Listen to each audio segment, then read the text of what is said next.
have very different names in this room, including myself. So if you want to know how to pronounce my name, it's not that important to me. But if you want to know, you would pronounce it with a UH at the beginning. So it's name.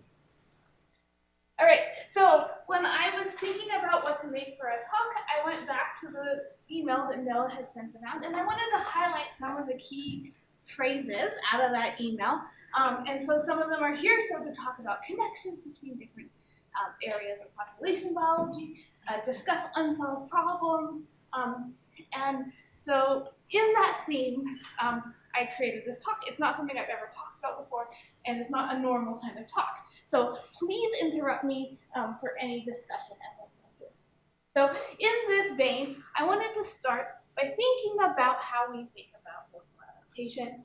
And so when I think about it as an evolutionary population biologist, I think about it something like this. So local adaptation is a balance between migration and selection, and then we add some spice on top. So that spice could be the genetic architecture, it could be having a linked neutral locus, it could be including a BDMI so that you can have continued complete speciation, and then we take this model, do equilibrium or stability analysis, and then you get local adaptation, and from that we can make inferences about a wide range of applications. And what I want to do today is I want to turn this story around. So I want to say, okay, if I go out and I observe local adaptation, what does that tell me about migration and selection and that spice that I added up on top? And from that, what do I know about these subsequent processes? So this begs this one question: can we infer migration selection parameters, the basics of that local adaptation story, from local adaptation data? So I started with the simplest model because let's just start with the case where you don't have any spice and see if I can do it with a very bland local adaptation story. So I have a mainland, and there's some migration rate onto an island, and there's a big A allele that has no fitness on the mainland, so the little A allele is completely fixed here, and it has some selective benefit on the island. And we know implicitly that you're going to get, under some conditions, you're going to get a polymorphism for that big A allele on the island. In particular, you're going to get a polymorphism when selection is stronger and migration is weaker. And then we can measure local adaptation as the fitness difference between individuals from the mainland planted on the island and individuals from the island planted on the island. And you'll get most local adaptation when you're down here in this corner. Okay, so taking this model, I paraphrase something that I have written before, which is all else being equal, local adaptation will increase as selection increases and increase as migration decreases. So, but we can learn something else from this figure. We can learn that fitness data alone, the difference in those fitnesses between the island and mainland, is insufficient to pull apart migration and selection. And we can see that because there's a bunch of lines in this plot. So there's a bunch of combinations of migration and selection that will give us the same amount of local adaptation. But luckily, we don't just have fitness. We can think about genotypes. So I've complemented this plot by adding FST to the plot. So now I've plotted FST and marginal fitness, and you can see that some of these have lines that go like this, and some of them have lines that go like this, and this is ideal for inference. So we have lots of crossing lines, and so given some genetic information and given some fitness information, we should be able to pull apart migration and selection.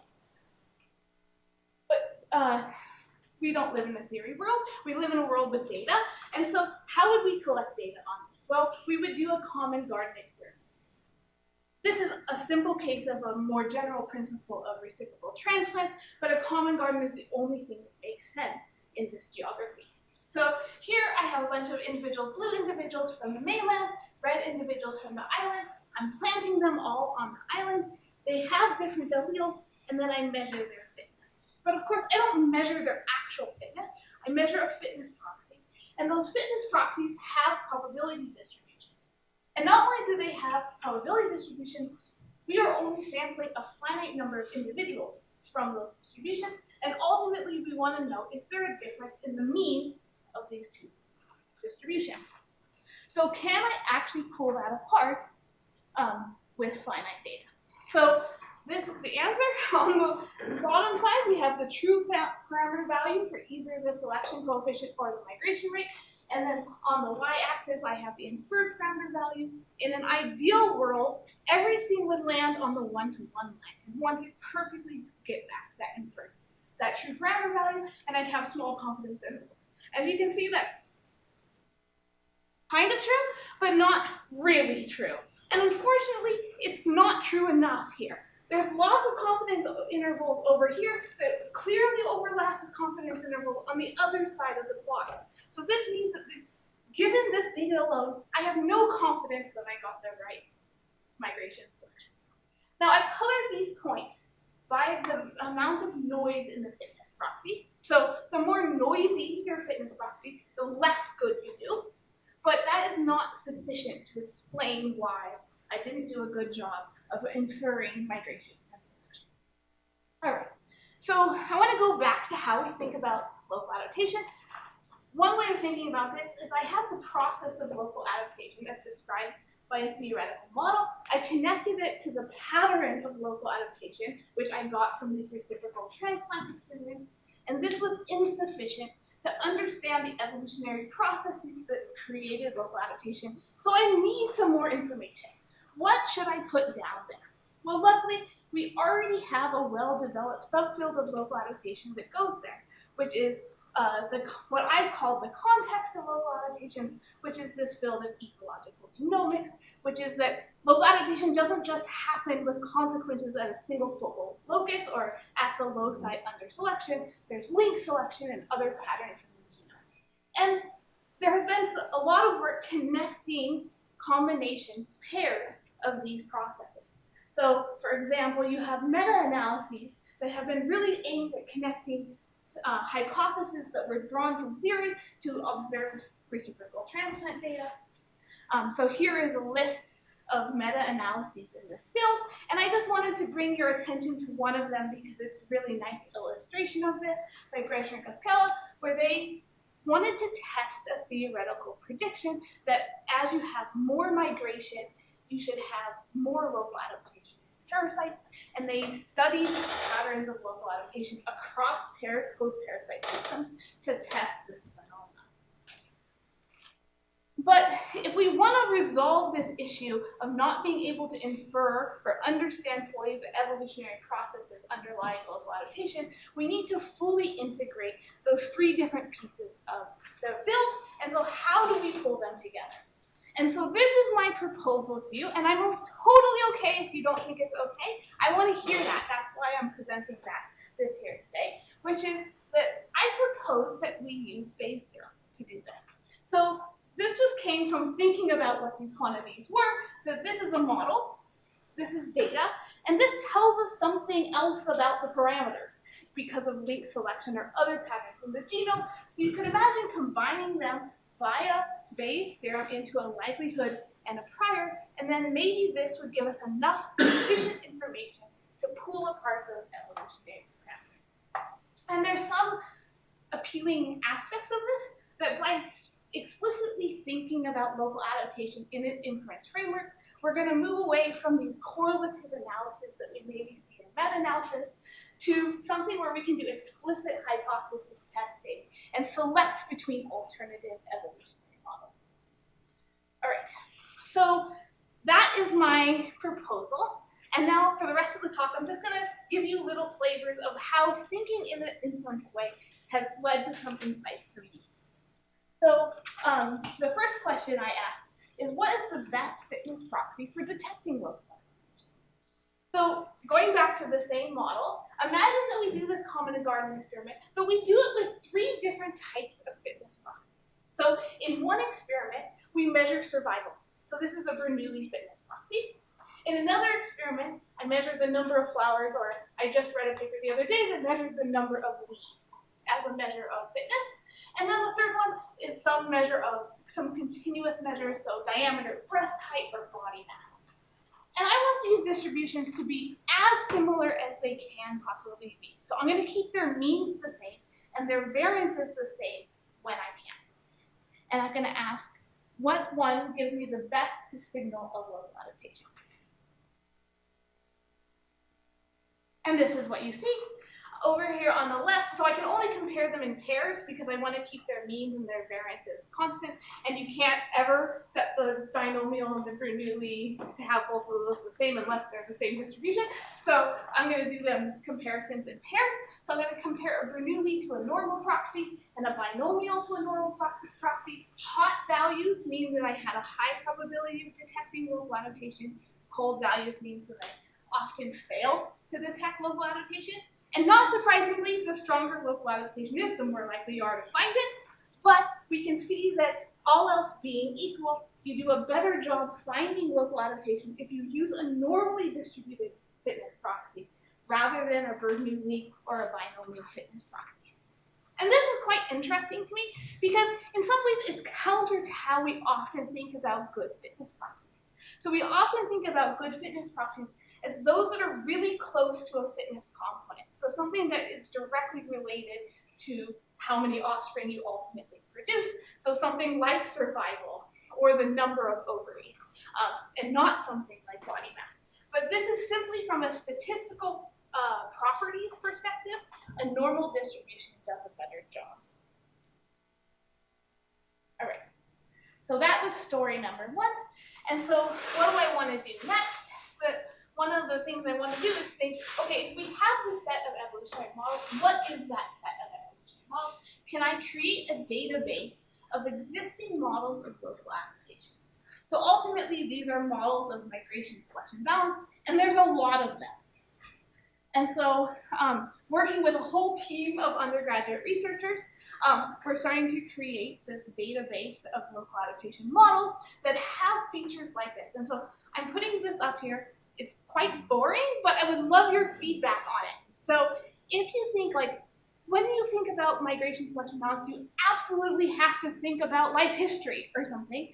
I want to hear that, so I know that I should include it in my database. But at the moment, it includes things like this. So like, what was the ultimate focus of the paper?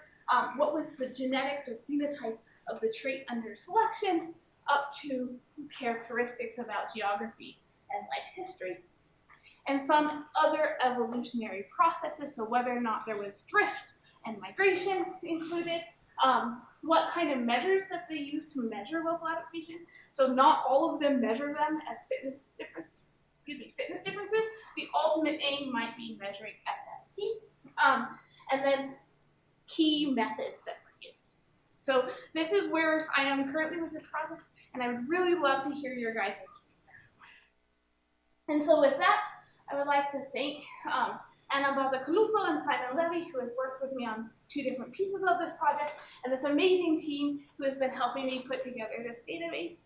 And I just want to end, because there's going to be a piece of this conference. This is about math education, math bioeducation. So everybody with a star after their name is an undergraduate researcher who took a math bio class from me. And so I offer to them, if this was intriguing to you, I don't have funds, but you're welcome to come and I'll help you read papers. And so this group of students were so excited about math bio that they came and have been trying to read these math bio papers. So that's how I would like to end.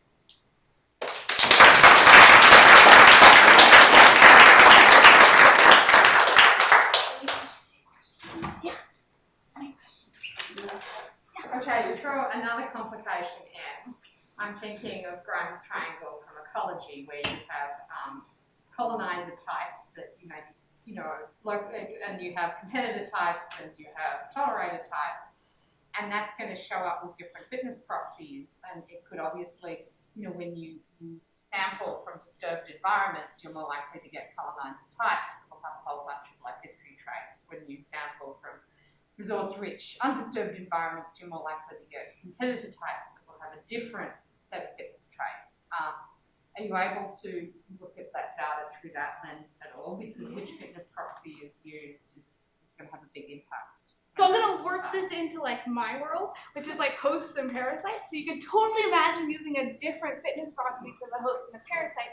And so if you're using which one is locally adapted as like who's winning the red-green race or something, like you could get the wrong answer or infer the wrong thing just because of the statistical properties of the distribution. So yeah, it's cool to think about. Yeah. the sampling, I think the thing about this is the red clean stuff's so unpredictable. I mean, I guess the mainland's going to have more parasites than the island typically, but some of these like extreme characteristics are going to vary in a predictable way across different local environments. Yeah, like where the statistical properties of the distribution themselves kind of evolve. Yeah. This is very early, so I love that thought, and I'll keep it in my brain. So yeah. Yes, I was wondering about, you said the normal fitness proxies are best for inferring parameters. I guess there's an all else equal there somewhere, but because you can imagine measuring many different types of traits, some which are nicely normally distributed but have nothing to do with fitness. So I was wondering, like in the model, like you make some assumption that your body mass was pretty tightly linked with fitness, right? So 100%. So, like, kind of merging these two different ways of thinking about what makes a good fitness proxy. So, one of the next steps that Simon is going to work on in this project is we have currently assumed a linear relationship between the two. But what if you have a non-linear relationship, and then ultimately it would be fun to like incorporate these in a life cycle and think about like, is there different parts of the life cycle where you have the most statistical power to detect local adaptation versus others? But these are, those are cool questions down the road. Yeah. So, I mean, I wasn't able to sort of figure out exactly how you're doing the entire model, but it seems to me that you're finding that the more entropy you have in the fitness measure, the better you're able to reconstruct what was going on, right? Is that essentially what's happening? And then if you went to uniform distribution, would you then have even more power and so forth?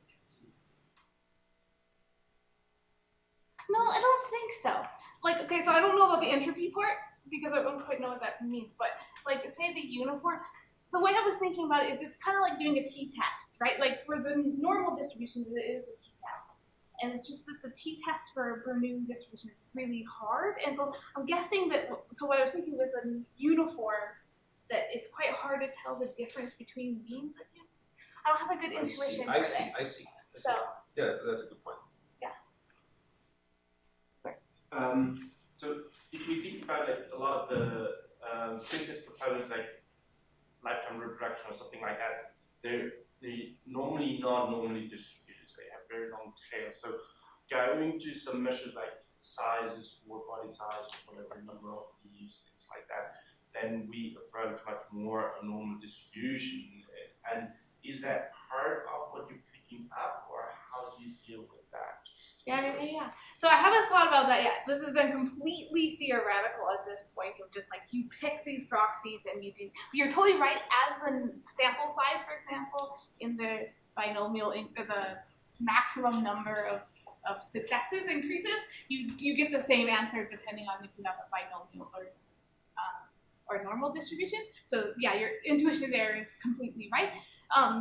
But one of the next steps is going actually to these meta-analyses and going through what kind of fitness measures people used and trying to think about how they would be distributed, what kind of tails they would have, and if that would matter. Yeah. So if you have you have to do a negative binomial distribution, I would love to hear that. No, I was just going to see. I have to go to this computer to find the chat, right? There's nothing in the chat. Okay. Pretty. Maybe a naive question, but in the models, is your differences because of a discrete versus a continuous distribution, or is there, like, if you sort of use binomial and started not ranking up the n and reducing the p and p, at some point it starts looking somewhat normal, and so I was wondering how much of it is like discrete versus continuous distributions that make a difference. We thought about this, and I don't think I have enough distributions tested to answer that question, right? Because I can't independently change things like the skew from whether or not it's discrete or continuous. So I'm a little bit in this. It might be, it would be cool to like extend this to other things like I don't know, gamma distribution versus a geometric distribution that maybe kind of looks similar, but like or one's continuous and one's discrete. Because I don't. To me, it doesn't seem like it's a discreteness thing as much as like a property of the skew or higher moments. But I'm not 100% sure. So yeah, good question. Yes. Well, thank you very, very much. I found your talk extremely edifying, and I really liked the angle that you were talking about things that are meaningful. But I would like to ask your opinion on going to kind of the other extreme. And suppose we did this by machine learning or something. Measure everything. It doesn't matter what. And then you do an experiment and you want to know whether the frequency of the red ones goes up or down. Okay, so how would you? So I love this because I think in a practical sense, actually going to the machine learning side is really useful. Or like, let's not even make a machine learning. Let's just do approximate Bayesian computation, right? Like from a practical side, I think that's probably what you'd have to do. But there is this power of thinking about it on this side to think, do we actually have enough information here? So I think the two sides have to coexist. And yeah, so I want to kind of see how we can develop both the practical side of this, which may be more like black boxy, and the side of really asking, do I have enough information in my data? Are there unidentifiability elements to this problem?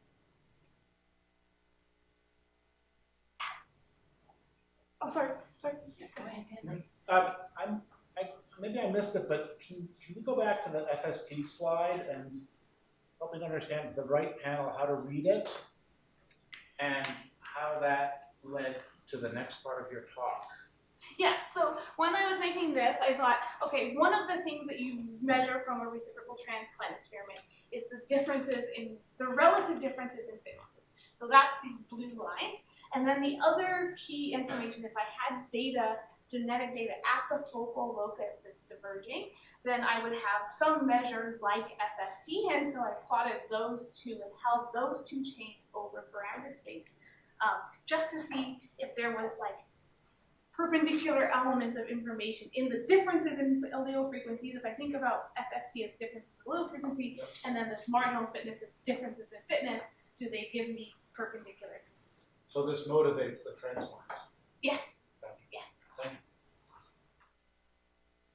One comment, I want to come back to Joanna's question a little bit, because in some ways she was asking about the type of the work that you've done on density and how fitness measures at low and high density affect local transplantation and RNK selection. So I just wanted you to maybe share that information, that it does matter about how you measure fitness ecologically in these models.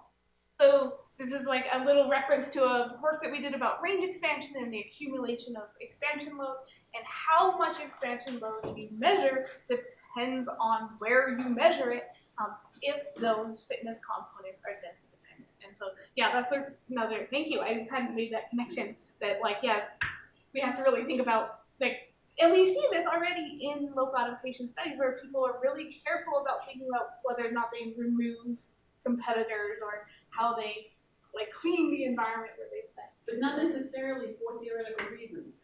It might be for practical or just thinking what the plants need or what. Yeah. Very good. I think that might be a good time to go to coffee and then return at 10:40 and we'll be back on track. Thank you, Ailene.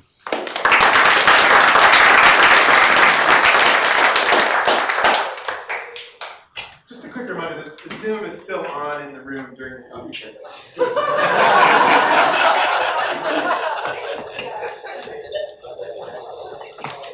Yeah.